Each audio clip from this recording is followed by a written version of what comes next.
I first met her on a Tuesday, under a sunburnt Nebraska sky, the kind that made everything look washed out and dreamlike. The place was called Maggie's Rail Stop Diner, one of those old joints that looked like it hadn't changed much since the Eisenhower administration.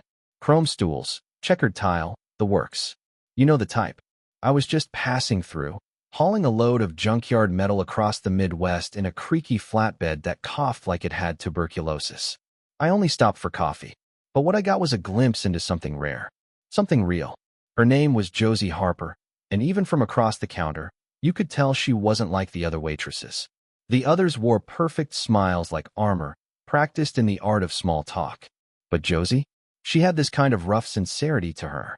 Her hair was tied back in a loose braid, wisps falling out like they had better places to be. And her hands, well, they told their own story. Calloused, stained faintly with motor oil, nails chipped and stubbornly short. A girl who worked with machines, not manicures. She brought my coffee and flashed a crooked little smile. Cream and 2 sugars, right? I blinked. How'd you? She tapped her temple. You came through 3 weeks ago. Same time, same booth. Truck smelled like rust and sunflowers. She remembered all that. I laughed. You got a memory like a bloodhound. Better nose, too, she said with a wink. I liked her immediately. The regulars called her Grease Monkey Josie behind her back, though never with real malice. More like the kind of teasing you do when you don't understand someone who refuses to fit into your boxes. She took it in stride, flipping pancakes and changing spark plugs with equal grace. Some folks even moved their cars down the lot just to keep her from poking under the hood unsolicited. Didn't matter. Josie never asked permission. She just helped, because she knew how, and because most people don't know how to fix much of anything these days. My pop taught me the guts of a V8 before I could spell my name. She told me once, crouched over a Chevy with a busted serpentine belt. Reading came second. There was this kind of reverence in her voice when she talked about engines. Like some folks talk about church. You don't hear that kind of passion anymore, not unless you're listening real close. I didn't know how much she meant to that town until the storm hit. It was a Thursday afternoon, sky black as sin, when a tan '67 Pontiac limped into the lot. Smoke curling from under the hood. Rain coming down sideways like a curse. Most of us watched from the safety of the diner windows, mugs clutched to our lips. But Josie? She bolted outside without hesitation, apron flapping, hair soaked in seconds. The car door opened, and an old man stepped out, clutching a paper map like it was the last vestige of civilization. Lost. Confused. No phone. No clue. Just him and the elements. Josie didn't hesitate. Sir, you need a hand? She shouted through the rain. He blinked up at her, startled like a deer caught mid-thought. Josie didn't wait for an answer. I used to fix my dad's Oldsmobile in weather worse than this. Mind if I take a look? She knelt in the puddle without flinching. Got her hands in the guts of that Pontiac like it was second nature. Used a bobby pin from her hair to tighten a loose wire and wiped off the distributor cap with her sleeve. I swear, the whole thing felt like a scene from a black and white movie, except real and soaked in motor oil. A pack of businessmen huddled near the entrance, laughing loud enough to hear over the thunder. Careful, old man. That girl might blow up your ride. One of them jeered. The manager stormed out, red in the face, holding a flimsy umbrella. Josie, what the hell are you doing? Get back inside. We got customers waiting.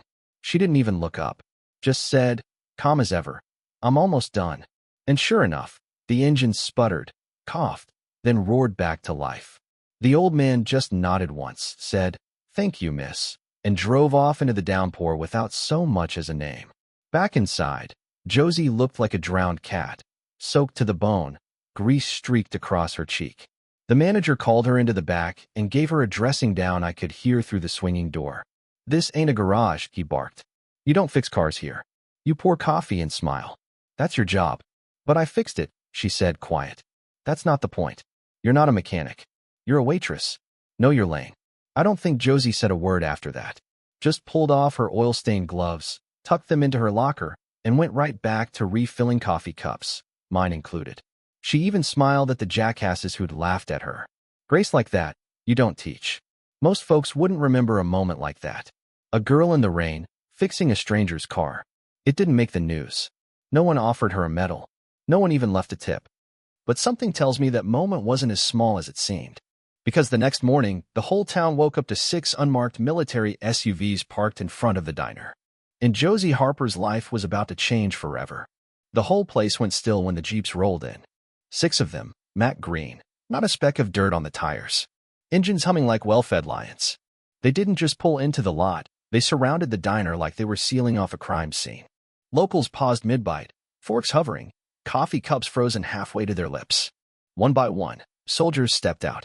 Not the weekend warrior kind from the local guard, either. These folks moved with purpose. Clean boots, pressed uniforms, the kind of posture you only get from years of answering to someone who doesn't blink when they say jump. I was there, nursing a second cup of coffee and watching it unfold like a scene out of a spy novel. And then came the man who looked like he could have been carved from stone. Silver oak leaves on his collar. Barrel chest. Face like he'd eaten sand for breakfast and made it smile. He stepped through the diner's door like he owned the very air. "Does a Miss Josie Harper work here?" he asked. The whole room turned. I saw her pause mid-pour at table 6, her hand tightening just slightly around the coffee pot. She wiped her palms on her apron, reflex, not nerves. Josie wasn't the kind to scare easy. But something in her eyes flickered. Not fear. Something else. Like her past had just walked in the door with a dress uniform and a sealed envelope. "I'm Josie," she said, voice steady. The officer handed her an envelope. Not the kind you pick up at the post office. This one was embossed with a gold seal that caught the light and refused to let go. "You are hereby requested to attend a private ceremony at Ashburn Military Base," he said. 0900 hours tomorrow. No explanation. No details. No questions allowed. Then, just as smoothly as they came, the soldiers turned and left. Jeep engines growled back to life and vanished down the highway like ghosts in formation. The diner erupted in whispers the second they were gone. What did she do? Is she in trouble? You think she's CIA? Josie didn't say a word. Just stood there holding the envelope like it might burn through her skin. The manager, whose name, for the record, was Dennis, and who never met a frown he didn't like, cornered her behind the counter. "You want to explain what the hell that was?" he hissed. "Are we about to be on some kind of no-fly list?" Josie shook her head slowly. "I don't know," she murmured. "I really don't." But the internet knew. Because someone had caught the moment on their phone. Not just the Jeeps pulling in, but the officer stepping in and asking for Josie by name. The video went up on some local Facebook group, captioned, "The waitress who fixed a car yesterday just got visited by the army. Who is she?" It spread like wildfire. The local news called the diner that afternoon. Is it true a military convoy came looking for Josie Harper? Then a bigger paper picked it up. And by sundown, folks were driving past Maggie's rail stop just to see where the girl with the grease-stained hands worked. Some came for selfies. Some for gossip. Josie didn't like any of it. She spent most of her shift that night in the kitchen, scrubbing pots that didn't need scrubbing, humming tunelessly to herself while the world speculated on who she really was. Me? I just watched. I knew better than to prod. When you meet someone like Josie, you let the story come to you.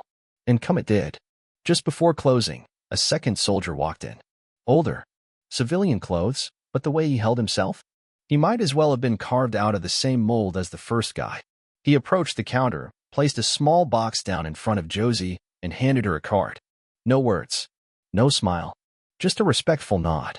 When he left, she opened the box slowly, like it might contain a live wire. Inside was a car key, old, worn, unmistakably vintage. Attached was a military dog tag. One word engraved on it. Mustang. I leaned a little closer and saw the rest. Operation Honor Line. Homebound Series. Josie stared at the key. Her lips parted like she was about to ask something. But no one around her had answers. Just more questions. When she flipped the card over, I saw her hand tremble for the first time that day. In looping penmanship was a note. "Thank you for seeing what others missed." That was the last thing anyone said for a while. Even Dennis, grumpy, bitter Dennis, didn't have a snide comment. Just stared at the key like it might unlock something more than a car. That night, after close, I found Josie sitting outside on a milk crate behind the diner, looking up at the stars like they might answer back. "You gonna go?" I asked her gently. She looked at me like I'd just dropped in from another planet. "I don't even know what I did," she whispered. And maybe she didn't. But someone sure as hell did. And they were waiting for her at 0900 hours. I got up early that morning, even though I hadn't planned on it. Couldn't sleep. Something about the look in Josie's eyes the night before, it haunted me. Not fear, not pride, more like someone caught between two lives. Like a piece of her was about to be pulled forward into something bigger, and she didn't know whether to grab hold or let go. She showed up at the diner just after 7. Blue cotton dress, simple and pressed. Not new, but clearly chosen with care. Her boots, though, not heels, not flats, work boots. She'd polished them, sure, but they were still scuffed from years of crawling under carburetors. Her hair was down for once, combed out and pinned behind her ears. I barely recognized her at first. She looked like a girl walking into the unknown with dignity she didn't even know she had. At exactly 0800, a black government SUV rolled into the parking lot. Sleek. Immaculate. One soldier stepped out, a woman this time, maybe 30, in crisp formal dress blues. She opened the rear door with the precision of someone raised on protocol. "Miss Harper," she said. "I'm Lieutenant Marisol Vega. I'll be escorting you to Ashburn." Josie gave a small nod and glanced back at the diner. Dennis was watching from the window, mouth half open. Someone at the counter clapped slowly. The kid from table 6, the one who always spilled his Sprite, pressed his nose against the glass. Then Josie got into the SUV, and the door shut with a soft thunk that sounded final. I'd never seen her look so small. They drove off toward the base, which was just 15 miles east, nestled beyond a ridge of old red hills. Used to be a Cold War station, now it served more as a training hub and ceremonial site. But they still had clearance levels that'd make your head spin. 3 checkpoints. Metal detectors. ID scans. Josie told me later that even her fingerprints were taken. They weren't messing around. And then, without warning, they pulled into a massive hangar dressed head to toe in red, white, and blue. Flags lined the walls. Rows of polished boots filled the floor. Men and women in uniform stood at attention, backs ramrod straight. At the far end of the hangar, under a massive American flag, sat the very same Mustang Josie had resurrected in the rain just 2 days earlier. But it wasn't dusty or broken anymore. The '67 Mustang gleamed, waxed to a showroom finish, chrome like glass. On the windshield was a single white carnation, tied with a black ribbon. Behind it, a blown-up photograph, grainy, but powerful. It was Josie, crouched in the rain, sleeves soaked, one hand deep inside the Mustang's open hood. She wasn't posing. She was focused, intent, like the engine was whispering to her. That moment had been caught on camera by one of the businessmen sheltering under the diner awning. Somehow, it had made its way here, framed in glory. Josie told me her stomach dropped when she saw it. She wasn't dressed for this. She wasn't built for this. But someone disagreed. A voice echoed through the hangar, "Ladies and gentlemen, if I may have your attention." Out stepped a man I hadn't seen since the Mustang pulled in, Brigadier General Malcolm Curtis. Same silver hair. Same strong jaw. Only this time, his uniform was crisp, decorated with more medals than you could count. A real American legend. Josie hadn't known it, but the man she helped on that rainy Thursday was a war hero and the brother of another one. This Mustang, the general began, wasn't just a car. It was a memory. The room fell silent. This vehicle belonged to Colonel Jackson Curtis, my brother, who died in service to this country in 1999. His wife, also named Josie, helped him rebuild it. They worked on it every Sunday. When he passed, she couldn't bear to keep it, so she gave it to me. I restored it, preserved it. But yesterday, when it broke down, I thought maybe it was time to let it go. He looked down for a second, voice cracking just barely. And then this young woman appeared, in the middle of a storm. No questions, no hesitation. Just grease on her hands and kindness in her heart. He gestured to Josie, standing now beside the car, looking like she wished she could melt into the floor. She didn't just fix an ignition wire, the general said. She restored something I thought I'd lost. My brother's spirit. His legacy. She gave me back a piece of him. At that point, Josie told me she couldn't move. Her throat was tight. Her hands trembled. She hadn't cried in years, but something about being seen, really seen, broke her open in a way nothing else ever had. General Curtis walked across the stage, stood in front of her. "You reminded me why we serve," he said. "Not for the glory, not for the medals, but for the moments we never expect, the ones that find us when we need them most." Then, in front of hundreds of decorated service members, Josie Harper was awarded the Civilian Medal of Honor for service to veterans, a recognition so rare it might as well be myth. The audience stood in thunderous applause. Not polite clapping, not ceremonial. A real, bone-deep ovation. For a girl in work boots with grease under her nails. Afterward, the general led her to a quiet memorial wall nearby, where Colonel Curtis's name was etched in stone. "You didn't just fix his car," he whispered. "You honored his life, without even knowing it." Josie didn't say much, but she touched the name with gentle fingers, then wiped her eyes with the back of her hand. It was the first time she let herself cry in front of strangers, and no one judged her for it. That night, Josie didn't go back to the diner. Lieutenant Vega offered to drive her home, but Josie asked to be dropped off at the old county overlook instead. Said she needed some air, needed to sit with everything that had just happened. I know because she told me the next morning, while we sipped coffee out back of the diner on milk crates, the sun crawling lazily over the plains. "I didn't fix anything important," she said, still blinking like she was waking up in someone else's dream. "I just fixed a wire." I shook my head. "Josie, you fixed a memory. You gave a man something back that nobody else could." She didn't respond, just traced the edge of the metal with her thumb. The thing was heavy, literally and otherwise. It didn't feel like it belonged to her. Not yet. Later that afternoon, a box arrived. No return address, no postage. Just a soldier in dress uniform dropping it off, saluting, and driving off without a word. Inside the box? A set of old, worn automotive tools. Real beauties. Not the cheap chrome kind you buy at Walmart, either. These had stories. Wait. Names carved in the handles, Josie and Jack. Over and over again in different hands, different decades. Alongside the tools was a photo, faded and soft. A woman in overalls leaning against that same Mustang, grease on her chin, smiling like the whole world was hers. General Curtis's late sister-in-law. The first Josie. Beneath the photo was a note, handwritten. "Keep these healing hands working, whether it's with wires or kindness." Josie cried again. Only this time, she didn't hide it. That Sunday, she showed up behind the diner with a folding table, those same tools, and a cardboard sign she'd scrawled in Sharpie, "Free car lessons. Ask anything." At first, it was just a curious teenager named Milo, whose car backfired like a shotgun whenever he turned the ignition. Then came Mrs. Callahan, 83 years old and convinced her Buick had a demon in the dashboard. Then a young single mom, a father and son with matching grease streaks, a retired trucker who just wanted to talk shop. Before long, it became a thing.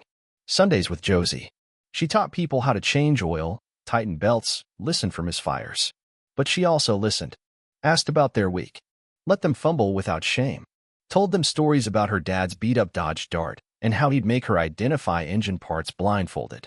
What started as a quiet act of gratitude turned into something a whole town didn't know it needed. Even Dennis started softening.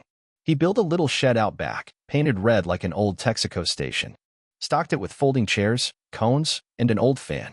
He claimed it was just to keep the parking lot tidy, but everyone knew better. Then the Jeeps returned. Not 6 this time. Just one. Quiet. Respectful.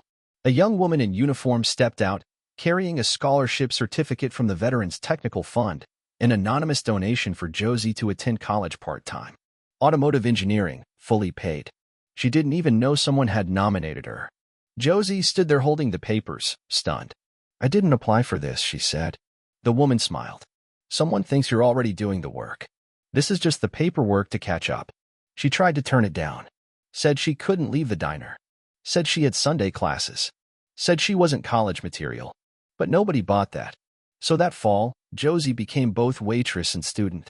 For days slinging hash, 3 nights in class, and Sundays out back teaching folks how to reconnect with machines and sometimes themselves. And the town changed around her. Soldiers on leave started showing up just to shake her hand. Mechanics sent her rare parts to use for free. One guy even drove from 2 counties over to drop off a full engine block for the kids to poke around on. Some said the town got lucky. I say the town got seen. 6 months passed, just like that. The weather turned, and so did everything else. Leaves went orange and gold, classes got tougher, Sundays got busier, and Josie, well, she just kept being Josie. She worked the grill in the mornings, studied torque specs at night, and in between, taught kids how to gap spark plugs in the parking lot behind Maggie's like it was the most normal thing in the world. There were no speeches, no parades, just grease-stained fingers and people learning to believe in themselves again. One Monday morning, right around the anniversary of the day that Mustang stalled into her life, the familiar growl of an engine rolled down Main Street. But this time, it wasn't coughing or sputtering. It was purring. The Mustang had returned.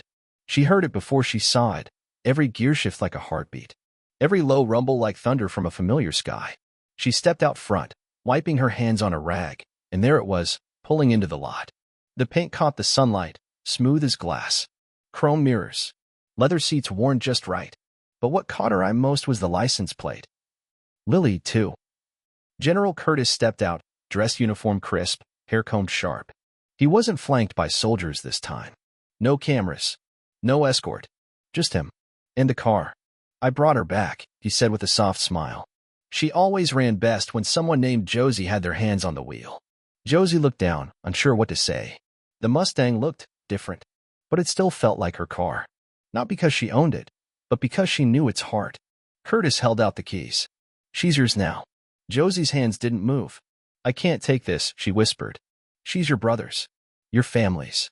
The general shook his head gently. Colonel Jack Curtis believed that some things should stay in motion. That stories don't end, they just change drivers. He stepped forward, placed the keys in her hand like a passing of the torch. She belongs with someone who understands her, he said. Someone who listens. Someone who knows how to fix what others leave broken. Josie blinked, mouth parted like she wanted to argue, but couldn't find the words.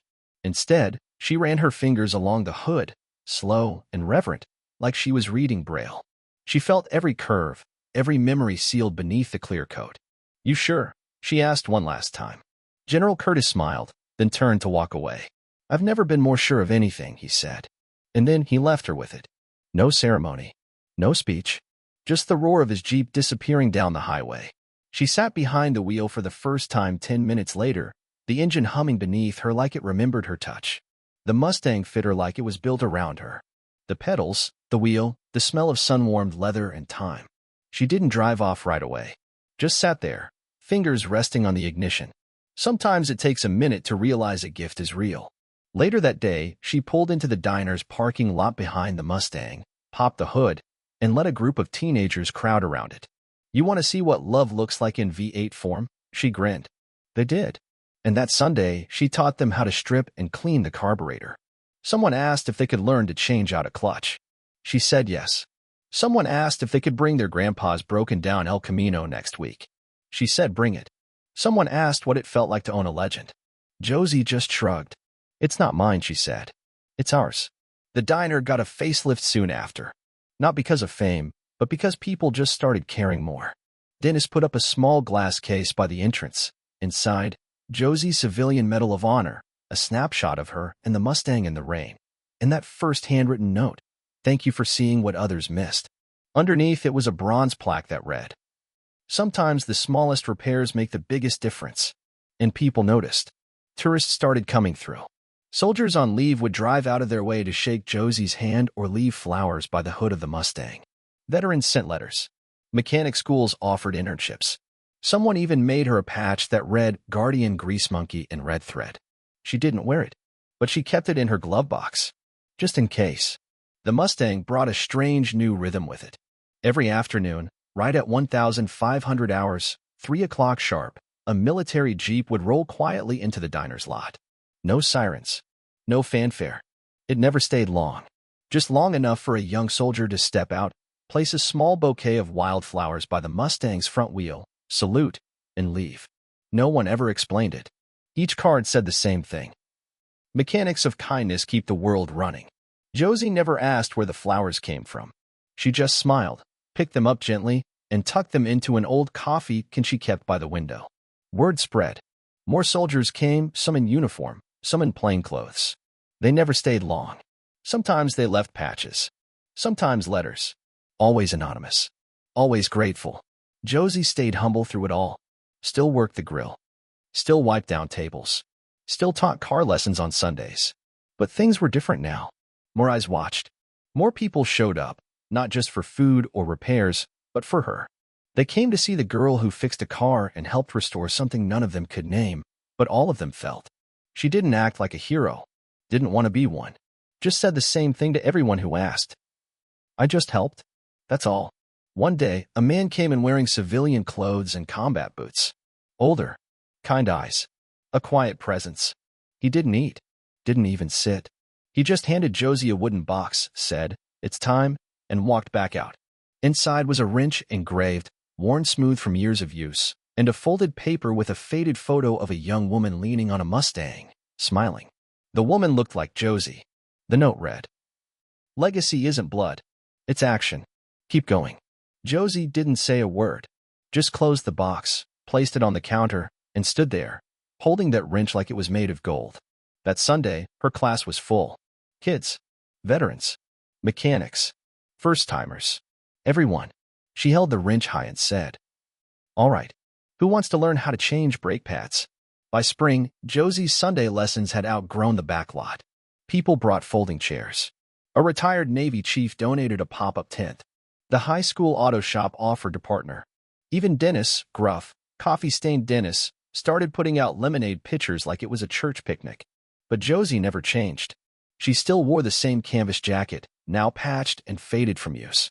Still used the original tools she'd been given. Every wrench, every socket, still carried weight beyond its metal. She taught without notes. Showed folks how to trust their hands. How to listen to an engine like it was trying to tell you something, because it always was. And when she didn't know something, she admitted it, then learned it, then taught it the next week. That's who she was. General Curtis showed up once every month or so. He didn't talk much. Just leaned against the Mustang and watched the lessons with a quiet smile.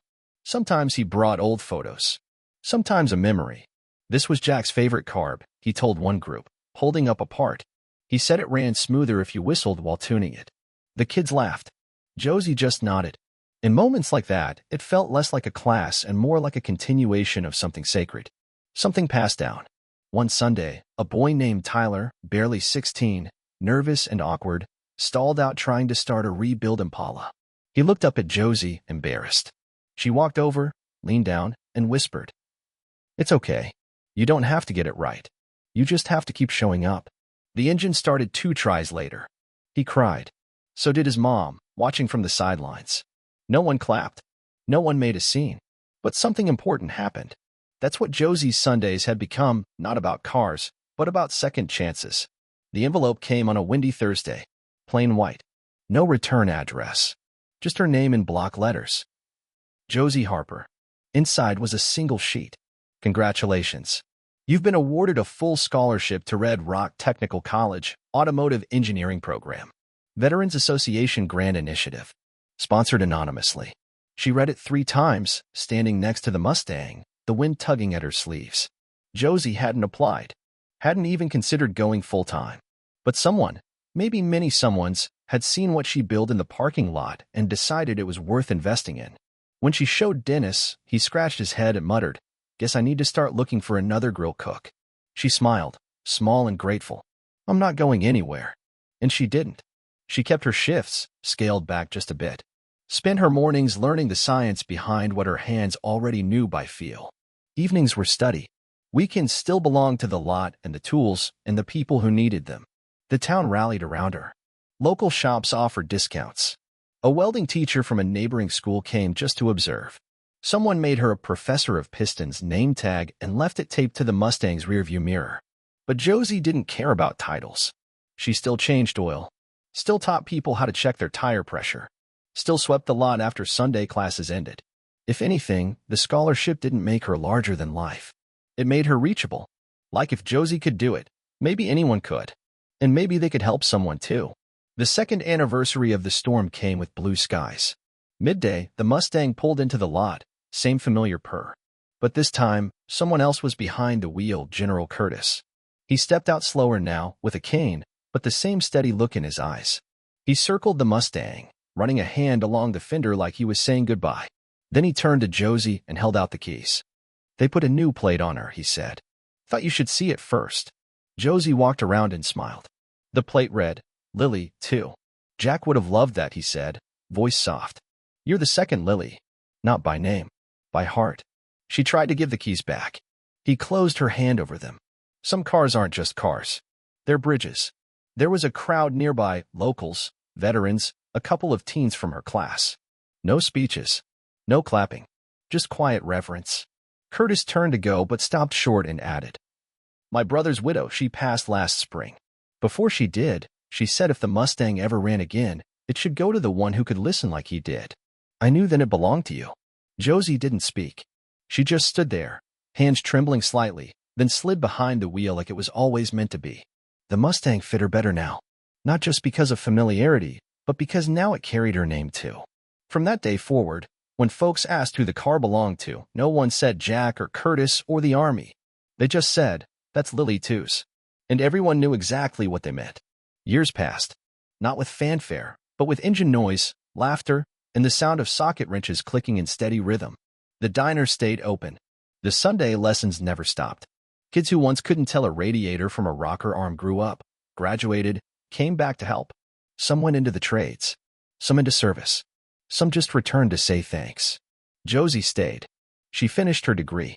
Got offered jobs, good ones, out of state, big paychecks. She turned everyone down. "This is where I belong," she'd say, smiling as she wiped grease off her hands and leaned back against the Mustang.